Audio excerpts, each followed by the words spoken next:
రానున్న 2024 ఎన్నికల దృష్ట్యా పలమనేరులో రాజకీయ పరిస్థితులపై ఉత్కంఠ పరిస్థితి నెలకొంది. వైసీపీ అధిష్టానం 1, 2, 3వసారి ఎమ్మెల్యే అభ్యర్థుల లిస్ట్ విడుదల చేసింది.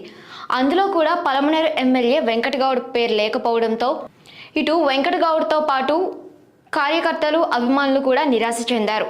2024 ఎన్నికల్లో ఎమ్మెల్యే టికెట్ రాదని టీడీపీని వీడి వైసీపీలో చేరిన సుభాష్ చంద్రబోస్కు టికెట్ ఇస్తారేమో అన్న అనుమానంతో అందరూ ఒక అంచనాకు వచ్చారు.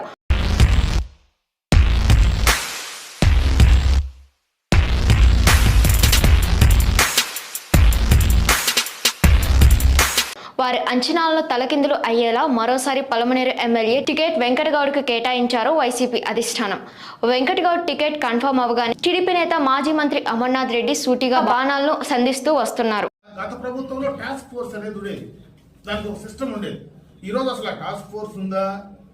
ఆ ప్రభుత్వంలో ఉండేటువంటి అధికారులు పనిచేస్తున్నారా? మండలానికి 3-4 ఎర్రచందనం స్మగ్లర్లు ఈరోజు రాజకీయ నాయకులు అవతారం వెళ్తున్నారు. ఈరోజు ఏకంగా నియోజకవర్గాలకే రాజకీయ నాయకులు అవతారాలు ఎత్తి నియోజకవర్గాలపై ఈరోజు శాసనసభ్యులుగా పోటీ చేయడానికి ముందుకు వస్తున్నారు డబ్బుతో. ఈ 4.5 సంవత్సరం పూర్తిగా కూడా ఎర్రచందనం వైఎస్ఆర్ కాంగ్రెస్ పార్టీకి ఒక ఆదాయ వనరు, ఒక కావలసినటువంటి మెన్ను తయారు చేసుకోవడానికి వాళ్ళు ఎర్రచందనాన్ని వాడుకుంటున్నారు అనడానికి ఇంతకంటే ఉదాహరణ అవసరం లేదు. ఈరోజు మొత్తం రాయలసీమలో ఉండేటువంటి అటు కడప జిల్లా కావచ్చు, ఇటు చిత్తూరు జిల్లా కావచ్చు, ఈరోజు ఉండేటువంటి నాయకులు మొత్తం కూడా దాదాపు దాంట్లో ఇంటర్లింక్ అయి ఉండేటువంటి వాళ్ళే ఎక్కువ మంది ఈరోజు రాజకీయాల్లోకి, ప్రత్యక్ష రాజకీయాల్లోకి వస్తున్నారు. అసలు రాజకీయ పరిచయమే లేని వెంకటగౌడకు 2019 ఎన్నికల్లో 20,000కు పైగా భారీ మెజార్టీతో అమర్నాథ్ రెడ్డిపై గెలుపు పొందారు. అప్పటి నుంచి విశ్రమించకుండా పలమనేరు అభివృద్ధికి శక్తి వంచన లేకుండా పనిచేశారు.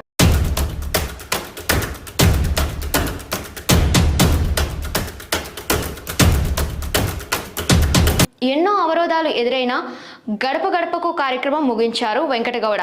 పలమనేరు వైసీపీలో 2 వర్గాలు ఉండడంతో ఎవరి మనసులు నొప్పించకుండా తన కర్తవ్యాన్ని నిర్వహించారు. ఎంత చేసినా కూడా పుండుపైన కుంపటే అన్న విధంగా మారింది ఎమ్మెల్యే వెంకటగౌడ పరిస్థితి.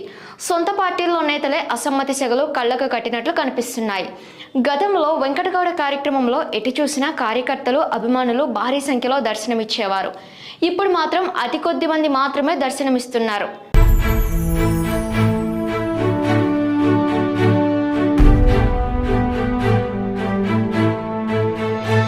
గతంలో లాగా కార్యకర్తలతో ఇప్పుడు మాట కలుపు సరిగా లేదని గుసగుసలు బలంగా వినిపిస్తున్నాయి.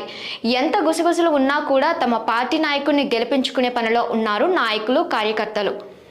పలమనేరు టీడీపీ మాజీ ఎమ్మెల్యే సుభాష్ చంద్రబోస్ వైసీపీ పార్టీలో చేరడంతో కాస్త ఓట్ బ్యాంక్ పెరిగిందనడంలో సందేహం లేదు.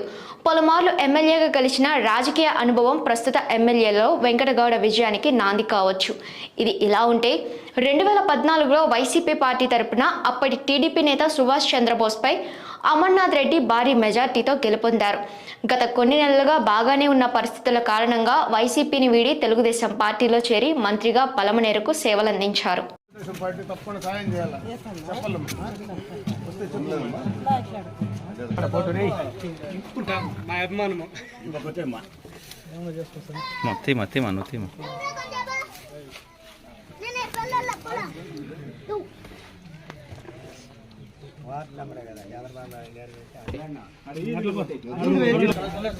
కానీ 2019 ఎన్నికల్లో ఓటమి పాలయ్యారు అమర్నాథ్ రెడ్డి. అప్పటి నుండి 2024 ఎన్నికల్లో గెలిపే లక్ష్యంగా పెట్టుకున్నారు.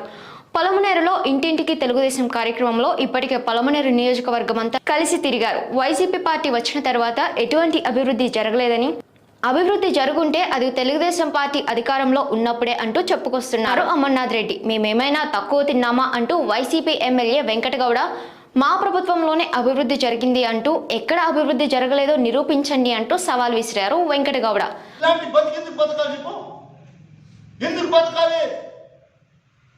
రోడ్డు నేను వేసాను, కాంపౌండ్ మేము కొట్టామన్నాను. నాడు నేడు పనులు జరుగుతున్నాయి. నాడు నేడుకి ఎంత డబ్బులు వచ్చింది, ఎన్నిసార్లు మైకెత్తుకొని చెప్పాను. నీకు ఊర్లలో పోతే ప్రజలు స్పందన లేదు కాబట్టి మైక్ ఎత్తుకుని నోటికి వచ్చింది మాట్లాడితే మాత్రం పద్ధతిగా ఉండదు. అమర్నాథ్ రెడ్డి గారు చెప్తా ఉండా, సీరియస్ గానే చెప్తా ఉండా, రేపు సాయంత్రం 6 గంటల లోపల నువ్వు తేల్చుకోలేదనుకో, తర్వాత ఎల్లుండి పొద్దున్నే నేను టైం చెప్తా. నువ్వు దమ్ముండేవాడైతే నీ మీసం మెలేసి మాట్లాడేవు కదా, అదే చెప్తా ఉన్నా. ఛాలెంజ్ నేను చేస్తా ఉన్నా ఈరోజు. రేపు సాయంత్రం వరకే నీ గడువు. అలా కొద్ది రోజులు ప్రతి సవాళ్లతో బాణాలు సంధించుకున్నారు ఇరు పార్టీ నాయకులు. ఎవరు ఎన్ని బాణాలు వేసుకున్నా తుది నిర్ణయం ఓటర్లదే. ఒక నాయకుడు గెలవాలన్నా ఓడాలన్నా ఓటర్లే కీలకం. రానున్న 2024 ఎన్నికల్లో పలమనేరు ఓటర్ల చూపు ఎవరి వైపు ఉందనేది అంతర్మథనంలో పడ్డారు నాయకులు. వైసీపీ వారు 2024లో తమ పార్టీ నాయకుడే గెలుస్తారని ధీమాను వ్యక్తపరుస్తుంటే, టీడీపీ వారు కూడా తమ పార్టీ నాయకుడే గెలుస్తాడని, గెలిపించి చూపిస్తామని దృఢ సంకల్పంతో ఉన్నారు. రానున్న 2024లో పలమనేరు ఓటర్లు ఏ పార్టీ నాయకుడిని గెలిపించుకుంటారో వేచి చూడాల్సిందే.